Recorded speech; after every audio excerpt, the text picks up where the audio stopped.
Virus cases top 80,000 as the director of the World Health Organization says there is no need for panic. The EU calls for a coordinated European response to COVID-19 as the Health Secretary says the government is taking all necessary measures. The public can be assured that we have a clear plan to contain, delay, research and mitigate, and that we're working methodologically through each step to keep the public safe. British tourists quarantined in a Tenerife hotel to remain in isolation for a fortnight.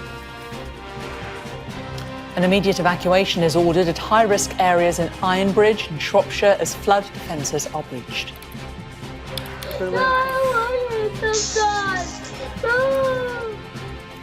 The pleas of a 6-year-old arrested at her Florida school and bound with cable ties after being accused of kicking staff.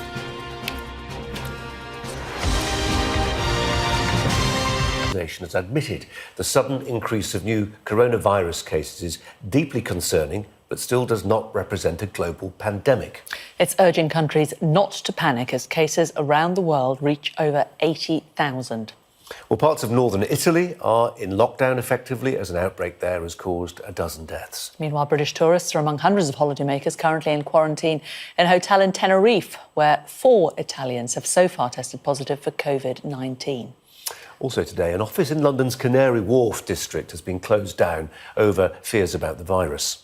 Well, in the last few moments, the Health Secretary said the government is working hard to keep the public safe.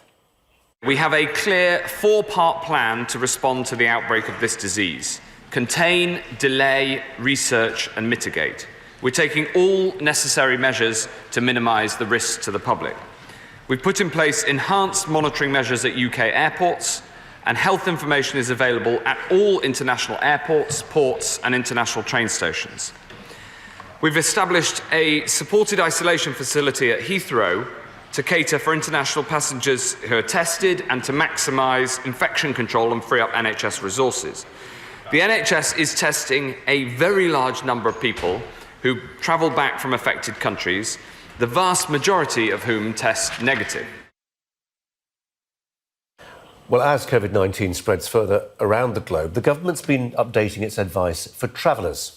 If you're returning from Iran, parts of South Korea or Hubei province in China, you should call NHS 111 and self-isolate, even if you don't have any symptoms.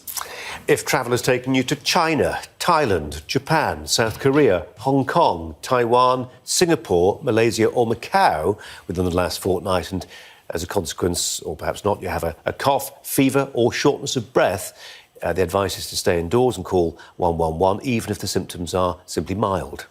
Italy is the latest country to join the warning list. Anyone returning from high-risk zones in the northern regions of Lombardy and Veneto, which are now on lockdown, should also call NHS 111 and stay indoors, even if you don't have symptoms. Same advice also applies if you've recently visited northern Italy, by which we mean a line above, not including, Pisa, Florence and Rimini, and are showing symptoms of COVID-19. In that case, you should also call NHS 111 and self-isolate if you have returned from Vietnam, Cambodia, Laos or Myanmar in the last week and have developed symptoms. Sky's science correspondent Thomas Moore is here. Thomas, in terms of what the government announced in the last half hour, it's very much keep calm and carry on. It is, yes. They're really trying to make sure that people are aware that the NHS has been planning for a pandemic. Now, the plans have been made around flu because, of course, back in 2009, we had swine flu, which swept through the country in 2 waves over a period of months. And they've looked at what happened then and they've adapted those plans. But again, the assumption had been the next pandemic would, again, be flu. What they'll be doing is taking those down, dusting them off, putting in coronavirus into the plan and seeing what happens. How does it fit? Do we need to restrict mass gatherings, shut schools if there are if there's widespread infections? Would that slow the epidemic down here in the UK? And that kind of work, that modelling is ongoing, but it is the kind of work that needs to be done to judge what would work here in the UK. And in terms of the numbers who've been treated compared to the numbers who actually have coronavirus, it's quite stark, isn't it? It does show you that actually it seems to be affecting relatively few people compared to the number of people who think that they potentially could be?